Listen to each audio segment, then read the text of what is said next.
Hello, welcome to Sound and Fury Book Reviews. As usual, I'm Tina. Today I'm doing a book review of Ode to the Half-Broken by Suzanne Palmer. This is a book coming out May 26, 2025 from DAW. It's a sci-fi. I'm coming in hot with this one. I received this arc from NetGalley in exchange for a fair review. It's coming out tomorrow. Normally I review books 2 to 3 weeks before they come out, but I may have bitten off a bit more I can chew lately, so I'm sorry about that. Addictive, immersive, and heartfelt, Ode to the Half-Broken is a surprisingly tender story about a killer robot learning to live again, I guess. I love that cover. I think it's so pretty. What is it about? 40 years ago, the world nearly ended. B is an old robot who was there and doesn't want to think about what happened or what role they played in that conflict. They have settled into a life of isolation in the abandoned ruins of an old mill in the former New York Botanical Gardens, disinterested in what has happened in the outside world since they stepped away from the war. Someone out there, though, has not forgotten about them, and when they are attacked, their person vandalized, and one of their legs stolen, they set out to find the thief accompanied by a cyber dog and a human mechanic. The world has changed, but the recovery from the war is uneven and faltering, and B begins to suspect a malicious hand trying to rekindle the old conflict and finish what was started. In order to stop them, B needs to come to terms with their own past and who they have become, and how everything and everyone else they knew has changed in their absence. Being left alone is no longer an option, and peace may be impossible. This is a story about coming to terms with your past, with who you've become and who you still want to be, a tale of resilience and hope, an ode to those struggling to become whole in a world half broken. Despite being about and featuring robots, this book follows a very common trope. A crotchety recluse learns to integrate themselves back into the world, with heavy prompting. It's a trope that is well loved for a reason, as a grumpy person is always good fodder for banter and teasing, and also serves to humanize the robot right off the bat. It also doesn't help that the first person they meet is a cyberdog, Atticus, which might lead you to think the story is cozy.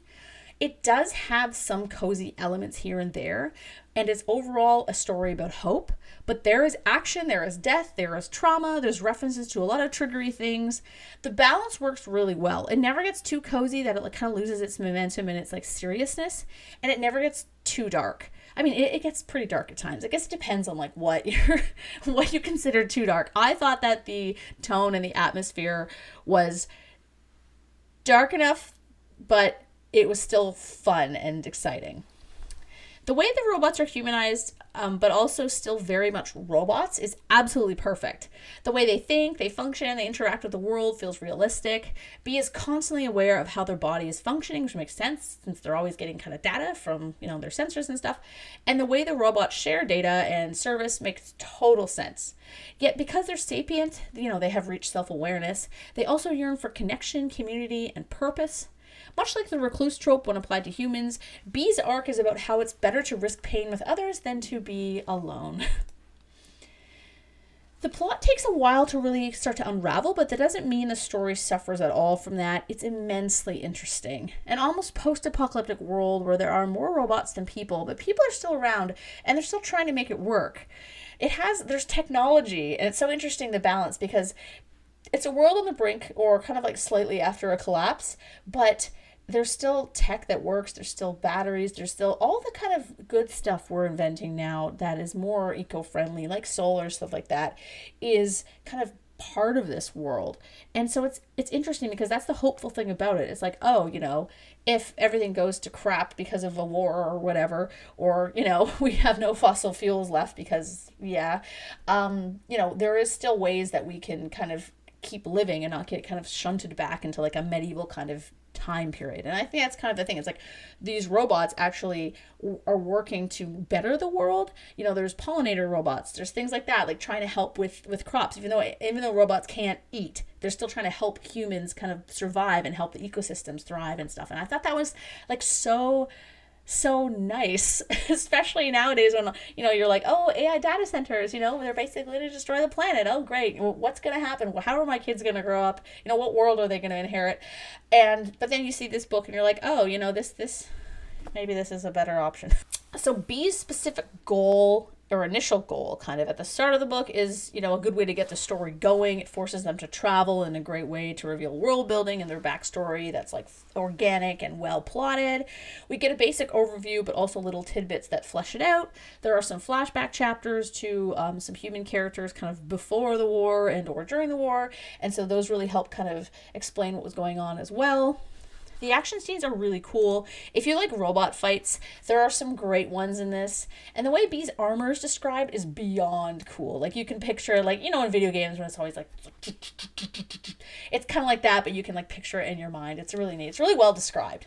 It was actually nice to read a book about robots where the robots are fun again, because so much right now about our technology is so fearful. And so it was kind of nice to be like, oh yeah, robots are actually, there's a reason why they're like a staple in sci-fi. It's because they're a really fun concept and you can do so much with them because they're this weird balance of like human and machine. And I think that's a really kind of, you know, it's just fascinating and fun. The book is elegantly written, yet easy to understand. It's one of those rare first-person books where I was really into it. There's a great line that may be removed or altered in the final.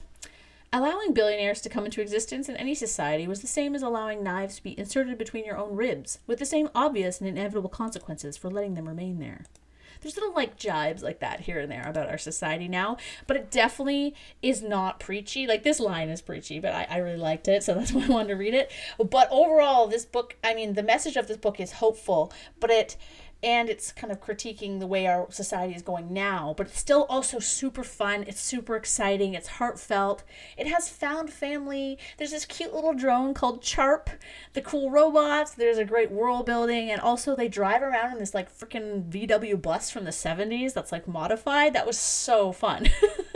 So if you love sci-fi, this one is excellent, and the dog doesn't die, so don't worry about that. Yeah, thank you so much to Doll for the arc. I'm sorry it took me so long to get to it. It was well worth the wait. I really loved it. I thought it was a fantastic book. So, thanks.